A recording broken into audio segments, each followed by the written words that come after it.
ওম শান্তি, ওম শান্তি। সবাইকে নমস্কার।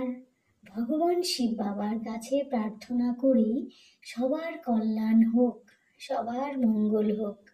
প্রজাপিতা ব্রহ্মাকুমারী ঈশ্বরীয় বিশ্ববিদ্যালয়ের আমি একজন ব্রহ্মাকুমারী বলছি। এর আগের দিনের ভিডিওতে আমরা আত্মা পরমাত্মা নিয়ে কিছুটা জানতে পেরেছি। আজকে আরো কিছুটা জানব আত্মার সম্পর্কে আর আত্মার পিতা পরমাত্মা সম্পর্কে। ভগবান শিব বাবার আদেশ হলো সারা পৃথিবীতে সমস্ত মানুষের কাছে এই মেসেজ পৌঁছে দিতে হবে যে ভগবান শিব পৃথিবীতে এসেছেন। তিনি কলিযুগকে পরিবর্তন করে সত্যযুগ স্থাপন করতে এসেছেন। আচ্ছা, এর আগের দিনের ভিডিওটিতে আমরা জানতে পেরেছি আমরা সবাই এক পরমাত্মার সন্তান, আমরা আত্মা। আত্মা থাকে কপালে দুই ভ্রুকুটির মাঝে। আত্মা হলো একটি এনার্জি, অর্থাৎ চৈতন্য শক্তি। এই শক্তি আমাদের দেহকে, মনকে, বুদ্ধিকে পরিচালনা করে। আত্মা আমার দেহে একটি ইঞ্জিনের কাজ করে, অর্থাৎ যতদিন দেহে আত্মা থাকে ততদিন আমার দেহ চলাফেরা করতে পারে, কথাবার্তা বলতে পারে, খাওয়া দাওয়া করতে পারে, সব কিছু করতে পারে। কিন্তু আত্মা দেহ থেকে বেরিয়ে চলে গেলে আমার দেহ মৃত, অর্থাৎ ডেড বডি। এই আত্মা অমর, অবিনাশী, অর্থাৎ আত্মাকে বিনাশ করা সম্ভব নয়। আত্মাকে আগুনেও পোড়ানো যায় না, জলেও ডোবানো যায় না, কোনো ধারালো অস্ত্র দিয়েও আত্মাকে কাটা যায় না। আমাদের মৃত্যুর পরে দেহ যখন আগুনে পোড়ানো হয় তখন আত্মাকে পোড়ানো সম্ভব নয়, আত্মাকে পোড়ানো যায় না। এই আত্মা আবার নতুন দেহে প্রবেশ করে জন্ম নেয় পৃথিবীতে। আত্মা বারবার দেহ পরিবর্তন করে নতুন রূপে পৃথিবীতে আসে। আত্মার মধ্যে থেকে যায় আমাদের পুরানো সংস্কার। তাহলে আমরা জানলাম আমি কে? আমি দেহ নই, আমি আত্মা। আচ্ছা, এবার আত্মার পিতা পরমাত্মা সম্পর্কে কিছুটা জানব। তিনি কোথায় থাকেন, তার রূপ কেমন, এই বিষয়ে কিছুটা জানবো আমরা। 1936 সালে ভগবান শিব বাবা পৃথিবীতে এসে নিজের পরিচয় দিয়েছেন। তিনি বলেন শিব কথার অর্থ হলো কল্যাণকারী। তিনি সমস্ত আত্মার পিতা। তাই শিবকে আমরা সবাই বাবা বলি। কেউ বলি শিব বাবা, কেউ বলি ভোলে বাবা। ভগবান বলেন সমস্ত আত্মার কল্যাণ করতে আর কলিযুগকে পরিবর্তন করে সত্যযুগের স্থাপন করতে তিনি পৃথিবীতে এসেছেন। পরমপিতা পরমাত্মা শিব, তিনি একমাত্র ভগবান।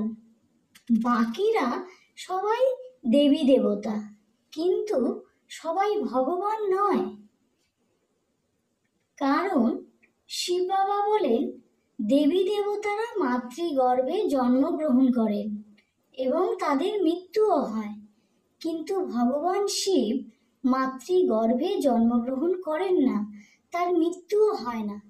সেই জন্য আমরা কোনো ধর্মগ্রন্থে বা শাস্ত্রে শিবের মাতা পিতার কোনো পরিচয় পাই না। শিবের কোনো জন্ম তারিখ বা মৃত্যুর কোনো তারিখ আমরা জানতে পারি না। শ্রীকৃষ্ণের মাতা পিতার পরিচয় আমরা জানি, জন্ম মৃত্যুর তারিখও আমরা ধর্মগ্রন্থ থেকে জানতে পারি। ভগবান শিব বাবা বলেন তিনি জন্মগ্রহণ করেন না, তিনি পরম ধাম থেকে পৃথিবীতে অবতরণ করেন। তিনি ওপর থেকে নেমে আসেন নিচে এই পৃথিবীতে। ভগবান শিবের কোনো দেহ নেই, তিনি নিরাকার জ্যোতি। তেজময় আলোর চমক তিনি, সমস্ত শক্তির কেন্দ্রবিন্দু তিনি, জ্যোতির্বিন্দু রূপে তিনি বাস করেন পরম ধামে। তিনি সমস্ত সৃষ্টির রচয়িতা, দেবী দেবতাদের তিনিই রচনা করেন। তিনি সত্য গীতা জ্ঞানের রচয়িতা, সত্য গীতা জ্ঞান শোনাতে তিনি পৃথিবীতে এসেছেন। এই সত্য জ্ঞানের মাধ্যমে কলিযুগের পরিবর্তন হবে, সত্যযুগের সৃষ্টি হবে। ভগবান শিব জ্ঞানের সাগর, তিনি শান্তির সাগর, পবিত্রতার সাগর, শক্তির সাগর, তিনি আনন্দের সাগর, তিনি সর্বশ্রেষ্ঠ। তাই তাকে বলা হয় সত্যম শিবম সুন্দরম। পৃথিবীতে শিবলিঙ্গ রূপে তার পূজা হয়। আচ্ছা, এবার চিত্রের মাধ্যমে দেখানোর চেষ্টা করি পরমপিতা পরমাত্মা শিব বাবার ছবিটা।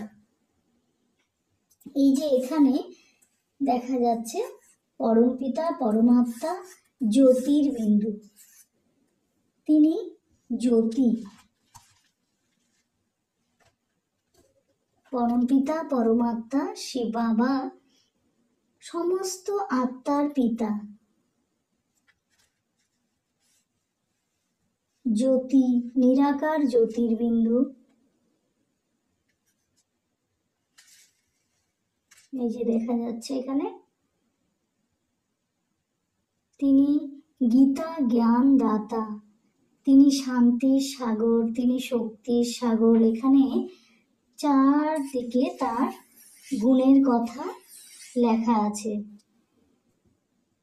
তিনি আনন্দের সাগর, তিনি পবিত্রতার সাগর, তিনি শক্তির সাগর, তিনি আনন্দের সাগর, তিনি সদ্গতি দাতা, তিনি দুঃখহর্তা সুখকর্তা। তার সমস্ত দিব্য গুণের কথা এখানে লেখা আছে। পরমাত্মার ছবিটা আমরা দেখতে পাচ্ছি, নিরাকার জ্যোতির্বিন্দু। আশা করি আপনারা কিছুটা হলেও বুঝতে পেরেছেন। আরো অনেক কিছু জানার বাকি আছে, সেগুলো ধীরে ধীরে জানতে হবে। তার জন্য আমাদের পরমাত্মা চ্যানেলটি সাবস্ক্রাইব করে রাখলে প্রতিদিন ভগবান শিবের সত্য গীতা জ্ঞান সম্পর্কে আরো বিস্তারিত জানতে পারবেন। ঠিক আছে, আপনাদের কোনো প্রশ্ন থাকলে কমেন্ট করে অবশ্যই জানাবেন, উত্তর দেওয়ার চেষ্টা করব। আচ্ছা, আজ রাখছি। সবাই ভালো থাকুন। ওম শান্তি, ওম শান্তি।